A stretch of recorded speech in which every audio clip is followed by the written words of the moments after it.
Today on the show, the pleasure of speaking with Joseph Bramante. Now, Joseph is the co-founder and CEO of a Houston-based real estate firm called Triac Real Estate Partners and a wholly integrated multifamily investment company. He first purchased his first multifamily property way back in 2011, sight unseen, while working as a team leader for ExxonMobil in PNG, or Papua New Guinea, which is the neighbour to the north of Australia, if you don't know where that is on a map. Today, he's grown his portfolio to over 1,100 units and increasing the NOI by over 80% on average within the first 48 months post-acquisition. And the thing that really makes Joseph tick is his passion about using his creativity and analytical ability to solve problems and acquire and develop multifamily properties. I'm super pumped and excited to have him on the show today because he's also spent some time in Australia, in Brizzy, where I'm from. But enough out of me. Let's get him out of here. G'day, Joseph. Welcome to the show. How you doing today, mate? Hey, good day, man. Good to be here. Before we kick it off, good to break out my Aussie lingo. Yeah, man. Yeah. Well, before we get into it, where'd you live in Brizzy when you were there, and why were you living in Brisbane? So I was in the CBD, Central Business District, and I was there. We were at the kind of the pre-funding stage of that PNG project, the PNG LNG project. So we were, Exxon has stages for projects, and we were spending the first year right before we went into country, finalizing everything. And then as soon as we got the go ahead and the project was funded, then we moved in country. So basically it was our closing process. As soon as the project closed, then we got the lending funding, then we went in country. That's awesome. So have you been to, I'm just going to spout off some old bars I used to go to, Fridays on the water there. There was a nightclub there. Anyway, I don't know if you've been there. There's the Caxton Hotel. I did go. There was a lot of bars on the water we went to. There was this awesome steakhouse on the water. I remember the sauce was in like a little cow container and you would pour it. And it was, you guys have the best steaks I've ever had. It's weird because we're in Texas, right? And Texas has good steaks, but people don't realize that Aussies have great steaks as well. We do. The grass fed. I don't know, but yeah. What's your thoughts on lamb out there? Because I know we can't get lamb here in the States as readily available. It's a little bit of an ooh la la meat. It's readily available in Australia. Did you get tucked into some lamb? Yeah, I had a little bit. It's not really for me, to be honest. Okay. But, the kangaroo is actually pretty good. Yeah, you tried some kangaroo? That's awesome. I did. Yeah, you put down the Barbie, and it was always marinated, so it was good. And I'm sure some of your listeners are like, oh, no, we ate a kangaroo. Yeah, it was delicious. Yeah, on our coat of arms for Australia, where there's the emu and the kangaroo, we can eat both of them. So, but mate, let's get into the show here. The first question I ask all my guests when they come on the show is, well, wind the clock and tell me how you made your first ever dollar as a kid. Yeah, so the first ever dollar I made, legit, I mean, as cliche as it sounds, I had a lemonade stand in my neighborhood.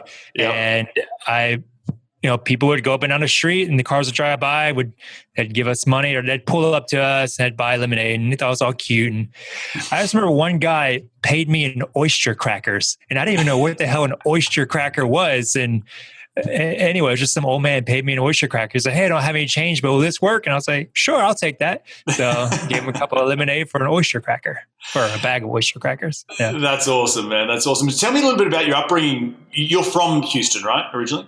No, from Louisiana, New Orleans specifically. And we moved around a lot. I think I haven't lived in one place for more than 4 years my whole life until moving to Houston. So it's really bouncing around a lot as a kid. Lived in New Orleans, then Lafayette, Broussard, and went to high school in a town called New Iberia, which is where I spent kind of the last bit of my adolescence there. And then went to Ruston, Louisiana for my engineering degree at Louisiana Tech University. Go Dogs. And then from there, I got the job with Exxon. Actually, while I was there, I ended up getting a few internships. So internship in Baton Rouge for a company called Owen and White doing engineering consulting. And then another internship for W.S. Nelson. It's a large engineering consulting firm in New Orleans. So that was really cool. And I was all teed up to go work for W.S. Nelson after graduation, except Exxon came to town. And 3 months before I graduated, interviewed with them. They gave me an offer and it was substantially more than what I was getting paid as an engineer. So I said, sure, I'll take it. I was pretty poor. I was broke, engineering student, lots of student loans, lots of debt and negative money in my account. So I anything for $1 at that point. And Exxon was throwing me a lot of dollars. So I graduated 2 weeks later. I'm working, and I worked through the Christmas holiday, my first ever job as a corporate man, so to speak. And anyway, they moved me back to Houston, and I remember they flew me to interview for Houston, which I thought was cool. It's the first time I'd flew. Actually, that might have been the first time I ever flown a plane was for my interview with Exxon. Really? And they flew me on this small, almost like a private jet plane. It wasn't a private jet, but it was like a small turboprop plane. And I was already sold from that point on. I was like, wow, they flew me somewhere. And it was a cool experience, being in the big city. Like Houston is all highways. It's just tons and tons of highways. And we're driving around. It's not really a limo. It's just a private car. I had a driver, and they took me to my hotel and picked me up, took me to my interview, and did the whole charade and got the job. But I just remember, wow, I get so impressed how big, Houston is. I mean, you can spend an hour just driving from one end to the other. And anyway, that's how I ended up in Houston. And 9 months later, they moved me to Australia. That's incredible. Well, it sounds very similar, that culture actually. When did you graduate? Just because I want to understand that timeline. 2007. Oh, mate, same year as me. So yeah. It's the same in Australia. For those people who don't know, engineers, those last couple of years, there was always in the engineering faculty, there would be a big mining company coming in, throwing on a barbecue, throwing on beers, and trying to recruit as many people as possible. And then some people went down the mining path, because in Australia we had a huge mining boom, and it's still going. And you can go out to the mines as a graduate engineer and earn bloody six figures straight out the gate. And it sounds like, but you work like a dog, and you're working on site. And it sounds like you did the exact same path as what I did as well. So awesome. But I want to dive a little bit more into the time in Papua New Guinea before we get into the real estate, because being an American and traveling abroad is pretty not unique, but it's quite privileged. But then also going to a really third world country like PNG. How was that an eye-opening experience for you, and sort of maybe a grounding experience in giving you a sense of a different culture? Did that have a massive impact on you and your way you think? Yeah, no, absolutely. I mean, even just going to Australia, I mean, you guys are a first world country, but still just a different culture. And it's one thing to visit someplace and take pictures and do the tourist thing, but I had an apartment in Australia. I would my apartment was next door to my office. I was living in a high rise, and my office was in a high rise. And it was the first time I ever had that experience. And in Houston, it's not really impossible. Really, the only place you can do that is cities like New York, et cetera. And it was just a completely different way of living. I would get groceries on almost a daily basis, and I didn't have a car. I was 100% public transit.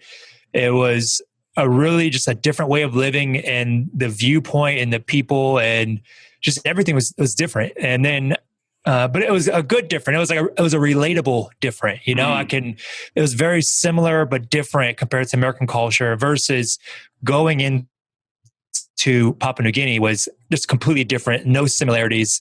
I mean, very, very minimal similarities. And that's very much a former tribal, it still is in many places, a tribal country. It's tribes everywhere. And there's, when you look at the country, they speak like more than 800 different languages on a country the size of, for us, I think it's the size of Rhode Island or Hawaii. It's a very small place. Right. And for them to speak that many languages, so diverse. And so from that perspective, it was interesting, and the food, the hygiene is completely different. I mean, wow, the hygiene is, anybody who goes there, you notice it from the moment you step on the plane going there till when you land. And there's just a lot of different smells you're around that you're not used to smelling. And then you go grocery shopping, and then that is an eye opener. Most Americans, most of my friends wouldn't buy half the stuff that I had to buy on a regular basis just to, sustain. Like just you go to the meat market and it stinks. It's like, wow, the meat smells bad.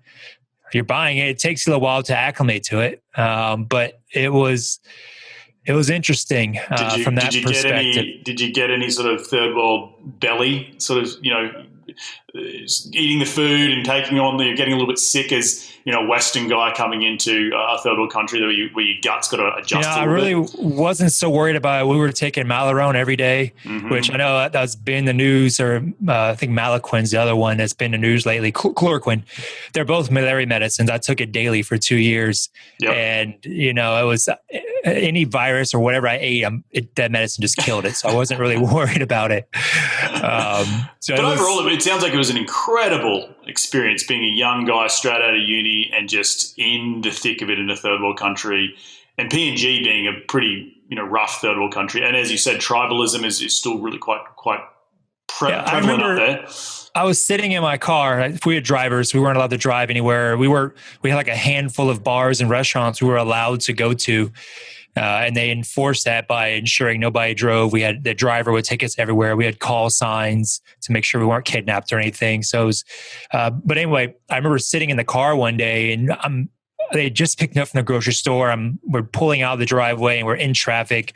And there's this man and a woman having a fight on the side of the street. And the woman's got a butcher knife and the man's got a flip-flop or a thong, as you would say. And so I just thought, wow, these guys are, and the traffic's just continuing on going. Nobody's, bothered to just continue on. And, here in Texas, we're used to seeing guns. We're used to being around guns. It's a pretty big gun culture. But I tell you what, I'm much more terrified of everybody having machetes, like what I saw in Papua New Guinea, than a gun. Like, shoot me, that's fine, but do not hit me with the damn machete, because that I've seen videos and photos of some of our own workers who, I guess, got into arguments in the jungle, and they'd have a machete fight, and a machete fight is nothing pretty. So. Yeah, no, but overall, it seems like a hugely positive experience to come back and experience something that a lot of people in Papua New Guinea don't have a lot, right? And trying to make do. And the reason I love going, we are extremely privileged. I mean, even our homeless people, as I was telling her, like I legit saw people dying on the street, like starving. You could see their bones. It was bad. Whereas here, like, our homeless guys are fat. We have obese fat people. We have obese homeless people. Like, how is that even a thing? And it's just completely different level. And, it was definitely eye-opening for me. I just realized, wow, so glad to be born. And we should all be blessed that we're born in a first world country. And, you don't have to worry where your food's coming from and the hygiene of all that stuff. I enjoy, not from a privileged standpoint, but just I enjoy going to third world countries to realize what I have, right? And to realize and be grateful for that, because it's so important to just, sometimes we get so caught up in our own BS, right, that we don't ever realize, and we get outside of our comfort zone and realize, oh crap, a lot of people have got a lot more worse than I do. So, mate. So enough about that. Let's get into the real estate story. So you're a young guy. Seems like it's roughly the same age as me, in the early 30s. What made you get involved in real estate? Yeah, so during my stay in Papua New Guinea, I was full time there, and my managers were rotating. So every 4 weeks they would come and go home. And every time they would come back to the job site, they always seemed to have like a new rental property, and they were buying all these foreclosed houses for, just dirt cheap. And, I'm sitting here, I'm bored out of my mind. I can't do anything. And so I look into buying these houses as well. But, I'm young, like to show people up a little bit. So I was like, I'm going to buy like 80. I forgot how we came up with 80, but it was 80 foreclosed houses we were trying to buy, and kept calling these banks. I had a beautiful spreadsheet, showed our takedown schedule. It was going to take like 2 years, and all the banks just kept hanging up or laughing, probably because I was calling from a Papua New Guinea phone number, but also because of what I was actually saying on the phone. And anyway, finally, one of them just said, go buy an 80-unit apartment complex. So I couldn't afford 80 units, but I could afford a smaller one. So that was the initial kind of conversation. I got my interest piqued, did some research, read a few books, kind of self-taught myself this kind of 30,000 foot education of multifamily. And away I went, reaching out initially on LoopNet, getting in touch with brokers, and then having them show me deals. And I bought my first apartment, a little 26 unit deal, sight unseen. And that's kind of how I jumped. It's just me and another employee. We put our money together and we bought that first deal. Awesome. And when was that time where you actually catapulted off the platform of the day job and got full-time into real estate? About 6 months later when Exxon fired me. Yeah. So it wasn't really by choice. I was kind of like walking on the edge of the pool, then Exxon just kicked me in. So that was kind of what happened. Because you just weren't paying attention because you're too focused on real estate? No, it was, Exxon's it's a great company, but they're great for a certain type of personality, a cookie cutter kind of organization, a yes sir, no sir. And entrepreneurs don't do very well over there. I was challenging people. I was told I had a disrespect for authority. I was, challenging managers and questioning things. And, those types of traits don't do well at Exxon.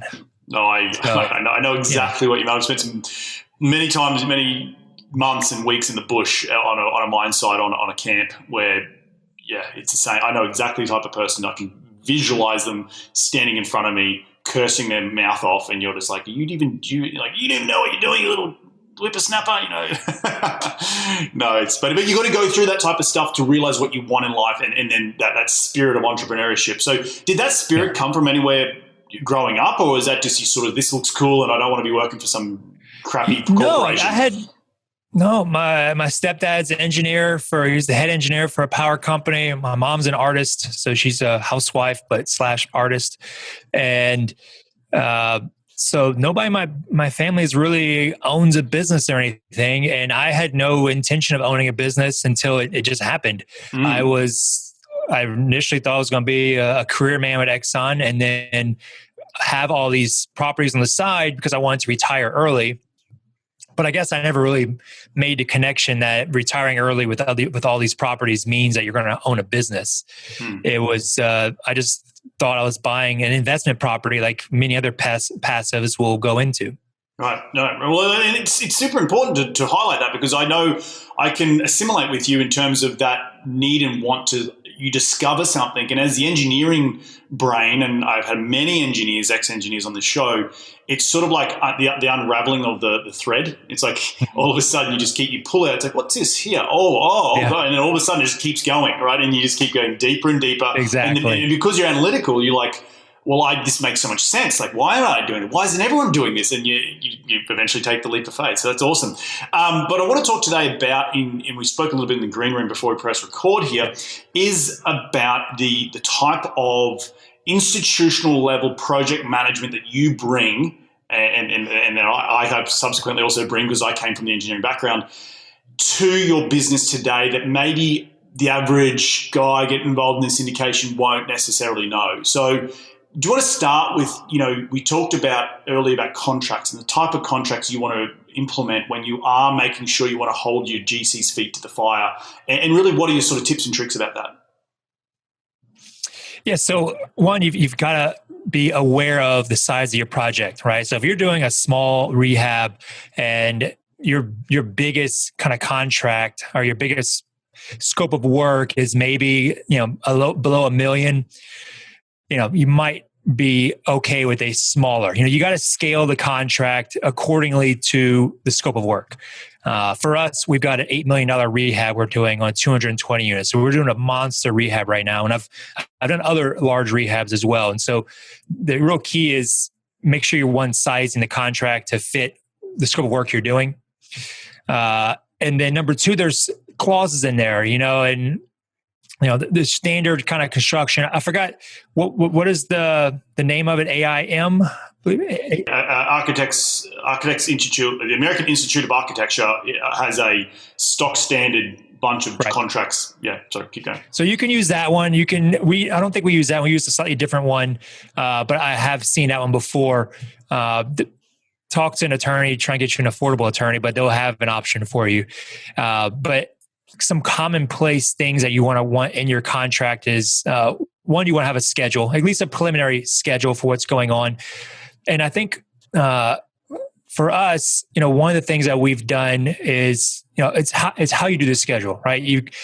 Some people just want to do a schedule and they do a very loose schedule and they think, that you're going to start all these units. But one of the tips that I've discovered is, when you're doing your schedule, you really want to, if it's a big rehab, big interior rehab, you want to group your units. So you say, look, we're going to do groups of 10. So you're going to be taking down 10 units at a time versus just giving your GC every unit as it comes free. Because if you do that, you're going to be asking for trouble. Because now he could potentially just have all these units tied up, and it's hard to track an individual unit, but it's easy to track a group of 10 units at a time. So group your units when you're doing a schedule. And then others, be flexible. Don't try and get it right on the first one. So the reason I say is you can do what's called a rebaseline, and we're doing one right now, actually. So we had this big rehab we're doing. We did a preliminary schedule. We put it in a contract, but then the first, say, 3 to 6 months of any rehab you're going to do, you're learning a lot about that property. Like, this is the first time you've really kind of stepped foot on it and really gotten behind the walls. And so there's a lot of discovery of what's going on. And so it's okay to re-baseline and get things back in order. So just don't kind of think you have to get it right the first time on the schedule. And then the other would be on liquidated damages. So LDs, as they're called, is kind of your, for lack of a better word, your kind of stick to enforce the GC with and ensure that he hits those targets. Because if he takes down 10 units, for example, and he just takes his time and it takes him 3 months to turn those units when the original schedule said 1 month, it's costing you a lot of money to have 10 units down for 3 months. And so you've got to have a mechanism to, kind of claw back some of that money that you lost by those units being down. Now, that said, as soon as you mention this word to any kind of competent GC, immediately he's going to go on the defense, because a lot of people use this as a very kind of in a negative way, as a way to literally beat the GC over the head. And sometimes you can use it and try and tie them into a really tight schedule that they can't meet, just so that whenever they break it, you can then get money back on the back end. And, really don't recommend doing that. It probably could help you financially, but it would hurt your reputation. You'll probably never do business with that GC again, and you'll get a bad name, and he'll tell all his friends. And so just don't do that. It's a relationship. You're trying to work together, and all it is just a mechanism that you're both agreeing. And then, like for us, we've got the scheduled date, say it's 30 days. Then we're going to add in, okay, if it's not done 2 weeks after that original 30 days, then the liquidated damages start. So we've got an additional buffer on there. We're trying, to show good faith and work with the GC and get it done on time. And then if it's late, for us, we just simply charge what that unit would rent by the day. So you take, for the month, divide by 30. And that's per day what we charge for every day that the unit's not turned back over to us. But it's two ways, right? So you also have to be responsive to the GC. So after you've turned the unit over, the next responsibility for you is to make sure that you're punching it on time. And so for us, we've kind of given ourselves 3 days to punch every group of units that he's turned over. And you just work to not get in that situation. But back to rebaselining. So we got into this, and for us on this 220 unit property we're renovating, the day we took over, so like 6 hours after we took over, Houston got hit with the flash flood. And so we lost with 20 units go down automatically right out of the gate. And that was never part of the plan. We were actually supposed to start 3 months after closing. We were going to take that time to further refine and develop our plans. Instead, we were just immediately hitting the ground running, which caught a lot of us kind of off guard. But nonetheless, that was the situation we were in. So we went in, made best efforts. We got in, we did what we had to do to the flood units, started renovating units, and quickly things started getting out of hand. It happens. You got a lot of things moving on. We're making adjustments. We're changing the rehab to the interior. We ended up doing a slightly higher rehab than we originally thought, but that's what we had contingency for, which I'll get to in a second. But that said, you do a rebaseline. You kind of hit the reset button on all of your LDs. You say, okay, we've done this for 3-6 months. We know what it takes. I can show him, hey, look, you've been taking, we said 30, but you've actually been taking 60 days. Now, that's going to be very expensive for you. And I'm not trying to get money out of LDs. So let's figure out what is a realistic time that's going to take you to get these units, both for our perspective and yours. I need to know, and our operations team needs to know that once you've taken over the units, that they can lease it and those units will be ready to them in 60 days for the people to move into. So that's how you kind of use a rebaseline with LDs. And I just want to check your pulse right here, Reed. Am I saying everything correctly? No, you're saying everything great. I want to add probably two things in there, which is really important and for the listeners out there, because it depends on you mentioned grouping and blowing and going, right, on your work, but you're doing heavy value add rehabs, right? We've done that on a few deals. It obviously hits your occupancy a lot, so you have to be very careful of that, and it will drop like a rock. If you haven't underwritten to that, and you think, you're just going to do 8 to 10 a month, your turns, then you're laughing that you think you're going to maintain a 90% occupancy. So it's horses for courses, and we've got assets now, newer assets that we do a slower burn to keep that plus 90% occupancy. But also to add to that, to liquidated damages, is most of these GCs, you're not dealing with the big dogs who, do $100 million to $200 million worth of general contracting a year. You're dealing with maybe they do maximum, 10 million a year. Like there's your side 10 to 15 million a year, maybe 20 if you're lucky. So you're not like the LDs, you aren't going to get any money out. I've been in work for developers and it's gone south, and these are big dogs, and they have not. It's really just sort of been a rattlestick to them. As you said, a yardstick. You don't actually, the contractor, the owner doesn't actually get any money out of it. It's just like to get them to the finish line. And you mentioned that the escalating LDs, as you've got the first 30 days, it's at X, or you've got a 2-week buffer, you give them a notice of 2 weeks, and then you've got a 30-day at X price, and then it escalates to 30 to 60 days, and anything over 90 days, you're probably going to terminate this contract and find someone else. So, but it's really good stuff. I just wanted to add in those sort of different horses for courses, because there will be different ways in which attacking and managing the construction in order to best meet your business plan, because that is the most important thing as a construction manager, as an owner, as an investor, to make sure you're sliding in the right GC to suit that business plan to, whether it's blowing and going at 10 units a month or 12 units a month, or it's more of a slow and steady burn. So I just wanted to add that in there. Yeah, no, absolutely. And just to build on that, so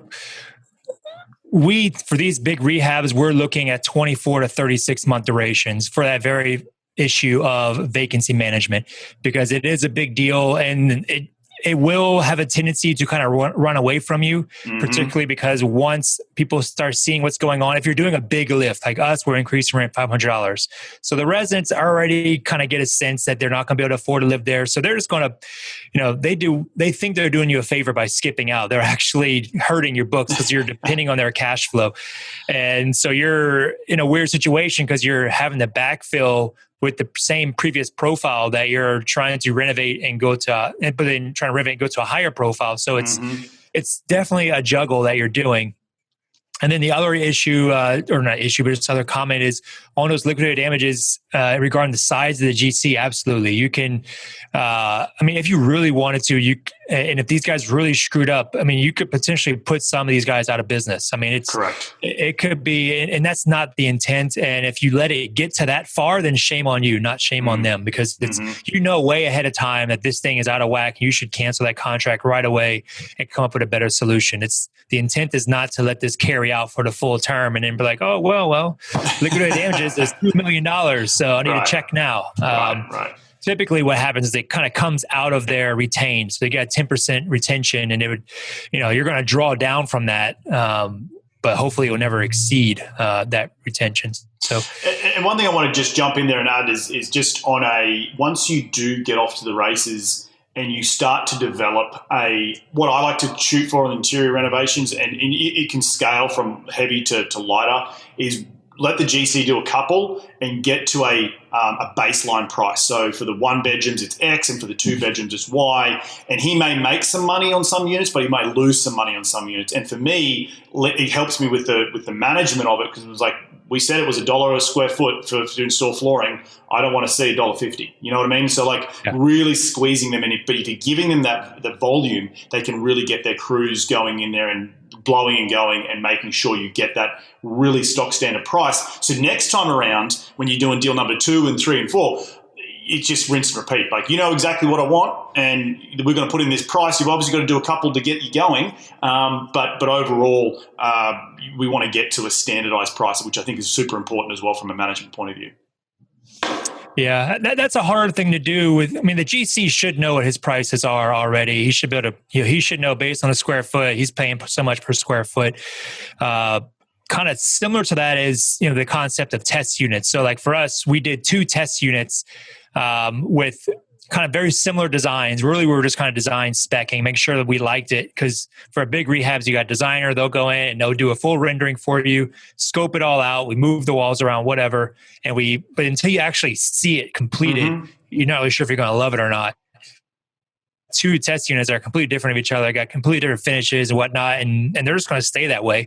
And then from those 2, we made a final version, and that's what we set the contract on and moved forward. Yep. And that process, so we spent 60 days on 2 test units, finalizing it, making sure we liked it, et cetera. But then from that point on, we did a change order. He set the contract based on that going forward. And that's how we were to lock in prices and lock in the timeline, et cetera. So test units, I'd say, are very important when it comes to doing big rehabs, because it's just...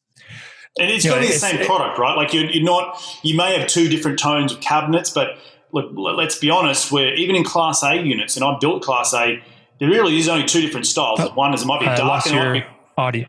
You lost my audio? Are you back? There it goes. Okay, so went silent for a second. I was just saying that, at the end of the day, even with Class A units, you're still maybe only going to have a 2-tone different. It comes down to the paint choice. You might have a dark cabinet and a light cabinet. And really, if you've got 200 or 300 units, they're going to be the same. These things are being built so they stack. So all the 1-bedrooms stack, and all the plumbing is stacked on the one wall. So the bathrooms are above each other, the kitchens are above each other. And you're not really, it's not that complicated to go and standardize a price in order to get you to a quicker finish line. Because I think for me at least, the way I like to manage, I want to make sure my GC profits. I don't want to look over his shoulder every 30 seconds. And if you can get to a price that I'm happy with, $4,500 a unit on a really light rehab, or $12,000 a unit on a big rehab, and it meets my budget, and I'm actually sort of, I'm holding some back. I'm telling you what my budget is, but really I've got some fat in there. It, to me, is like, if he's making money, good on him. So I think that's really important. The other thing from a contract point of view is guaranteed maximum price. Do you use a GMP? Do not. You do not? Okay. We're using lump sum. It's all lump sum contracts, so we're not doing reimbursable. Got it. Cool. Are you at any stage wanting to bring GC in-house? I have GC in-house. So Triarch Construction launched in January. Got it. How's it going? Yeah. It's going well. COVID just kind of screwed things up for us. And nobody's renovating, nobody's buying. So it's not a good time to have a construction company right now. Everybody's just sitting on their money. Are you self-performing, or are you just, small team and just getting, still getting the third-party vendors in, like painters and flooring guys and demo guys? He has his kind of main guys that are in-house, and then he supplements those with subs. Yep. That's exactly. So we'll add subs based on the size of the project and based on the volume of units we have at hand. But he's hiring and firing. We've been through a dozen different subs already just on this one project. So he's out there constantly monitoring progress and performance on subs, which is GC. Tough. That's what they're for. That's his main job, is make sure these subs are doing their job on time with good quality. And that's the hard thing with subs, and I've definitely experienced it here in LA and definitely in Texas, is these subbies they're sort of very cash flow orientated in terms of they're very much paycheck to paycheck. And when you slow down a little bit, like I know I've got to keep my GC at a 5 unit per month minimum clip. Because if I go less than that, then he starts to struggle because guys will walk to other jobs. You know, you get guys who go get paid $2 more an hour, and they'll excuse my language, will piss off. So it's really important to manage that sub base in order to make sure the job is, you know, they're being paid on time and have the right volume to complete the job. But at the end of the day, subs can make or break the job. I've been on jobs where the electrician sub just went bankrupt and it's like, we've got to go freaking replace you halfway through a job. It's like, oh my gosh, that takes time and energy and completely stops the work and stops the flow of electrician in and the drywaller in and the plumb, you know, all that sort of stuff. So it's a juggling piece, and I'm glad to hear that you brought it in house, which I'm sure you're learning a ton, right, as you grow. Yeah, well, it's brought in house, but it's we're still using the same GC we've been using. So basically, we just kind of partnered with the GC that we've been using. So I'm not doing the work. It's just a name change. We kind of franchised the Triarch brand, so to speak, with our own partnership agreement for it. And I'm just supplementing and helping him grow Triarch Construction. But from the day to day, it's still his standard systems, and because construction's a different animal, you know, like we do 100%. Project management.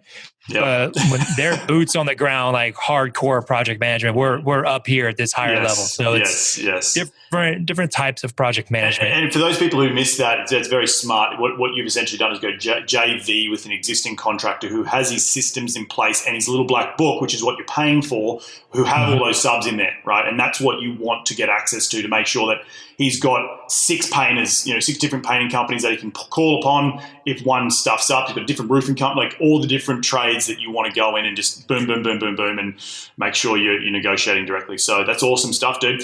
Look, I could talk to you for hours on this sort of stuff. It's a cool topic. Obviously, I'm geeking out about it. But I do want to get to the end of the show. And at the end of the show, we do a lightning round called the Top 5 Investing Tips. You ready to get into it? Let's do it. Mate, what is the daily habit you practice to keep on track towards your goals?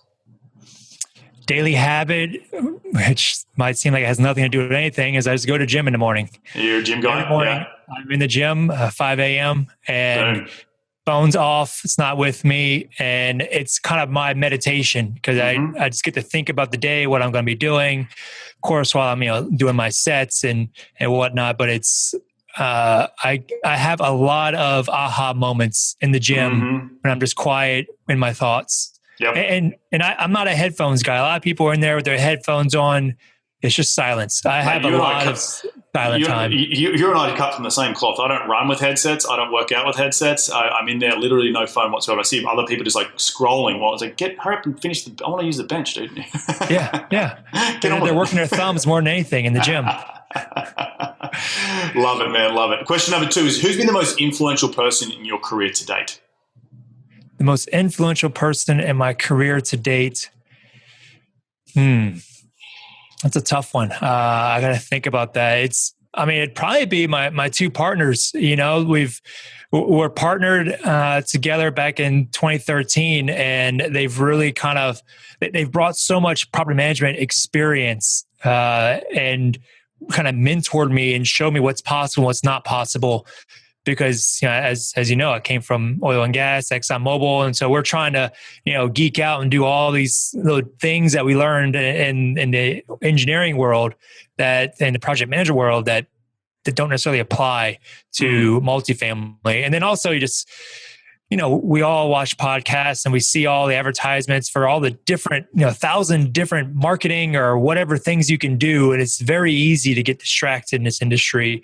And so to have, 2 veterans like that just kind of help guiding the way and keeping us focused on what's possible. And also is with properties, I tended to be a bit more optimistic on what's possible with some properties when I started out, and they were pretty good at keeping my feet to the fire and let me know point blank, no, we can't do that, or yes, we can do that. So. Right. No, and those rose tinted glasses on, mate, as a young buck. No, I love it.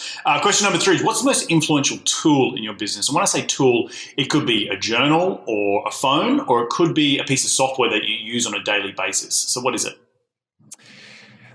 We use Smartsheets quite a lot. It's a pretty impressive software, and honestly, I used it to not purchase other softwares. I see another software I like, and I'm like, how can I do that in Smartsheets? And I go and I do it. And so that one little piece of software has allowed me to create a bunch of other pieces of software. And we completely automated our entire, a lot of our company, a lot of our weekly reporting is all done through there. I've got a dashboard. I can see on a weekly basis how all the properties are doing, and they all get ranked from, number 1 to number 11, and shows us, you don't want to be number 11. So it's always good to be number 1. And if you're at the bottom, we're going to be looking at you harder. So Right. No, I think that's awesome. And for those people who don't know Smartsheets, it's sort of a glorified online Excel spreadsheet with scheduling capabilities and linking capabilities and tagging capabilities. It's quite powerful. It's I like highly recommend it. If Asana and Excel had a baby, that's the closest way to think about it. That's exactly what it is. Yeah, 100%. Cool. Question number 4 is, in one sentence, what has been the biggest failure in your career, and what did you learn from that failure? Exxon was a pretty big failure. It's the anniversary of that's coming up on the 18th of July. So what anniversary are we at? 8 years ago. Nice, yeah. Man. So it was one that I remember back on an annual basis. So that was one of those failures that I beat myself up because getting fired is never a good experience, and people have a tendency to make it about them and like, oh, I was a failure. It's hard to explain, but being told that you're a failure and actually failing at something, especially for like myself, I graduated top of my class. I was always winning my whole life. And I was the first, point blank, you failed kind of experience I ever had. And that changed me quite a bit. I dropped a lot of ego after that. And also because I was at that point, I'd owned a real estate. I'd owned my first apartment complex, and it was negative cash flowing. I didn't have insurance on it, or the insurance I had was a scam. And I just recently got notified that I had asbestos on it. So it was just a kind of the last nail in the coffin for me when I lost that job. So that was big learning experience. What was the number one thing you learned from that failure? The number one thing I learned from that would be, I learned a lot of things from it. I heard ego in there. Ego is one. Yeah, let's just stay on ego. And maybe it's just because I was 25 or 26.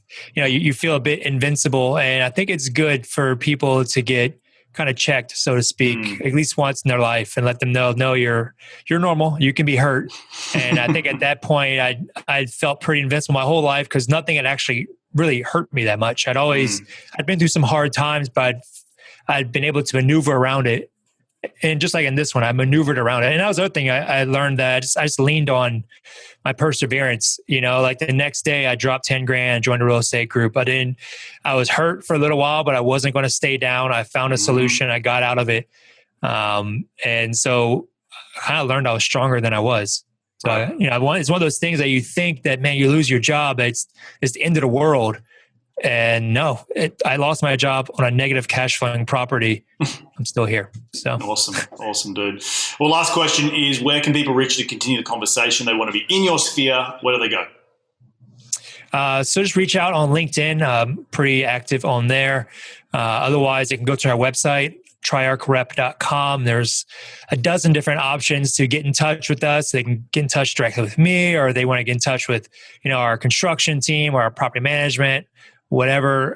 There's many different avenues to get in touch. Otherwise, they can just send email to info@triarchrep.com, and we'll get you routed either to me if you're trying to get in touch, or somebody else at the company. So. Awesome, mate. Well, look, I want to thank you so much for jumping on the show today. I just want to reflect some of the things that I took away from today's show, just to summarize it for the audience. I think the biggest thing for me talking to you is your ability to adapt to the situation. Obviously, adapting to Australia, adapting to Papua New Guinea, adapting to the failure of being fired, constantly adapting and changing as you're growing, I think is really, really important. And maybe having that failure at the beginning when you're 25, you need to be checked at the door to make sure you're keeping those boots on the ground. In terms of more technical stuff, I really love what you're doing in terms of making sure you're grouping the units together and getting the GC on board and making sure you're holding his his feet to the fire in terms of liquidated damages. And for those people who missed that, the liquidated damages is backed into what the monthly rent was divided by 30 per day. So I think those things have been some of the big things that I've taken away from today's show. Did I leave anything out? No, I think we covered a lot. So Awesome, dude. Well, look, I want to thank you again. Enjoy the rest of your week, and we'll catch up very, very soon. See you later, Reed. Well, there you have another cracking episode jam-packed with some incredible advice from Joseph. He is a wealth of knowledge. If you do want to get in touch with him, please check him out on LinkedIn. He's very active. That's how we met. And he's a really cool guy, down to earth. So go check him out and check out what he's doing with his team down in the Houston area. I want to thank you all again for taking some time out of your day to tune in to continue to grow your financial IQ, because that's what we're all about here on this show. And we're going to do it all again next week. So remember, be bold, be brave, and go give life a crack.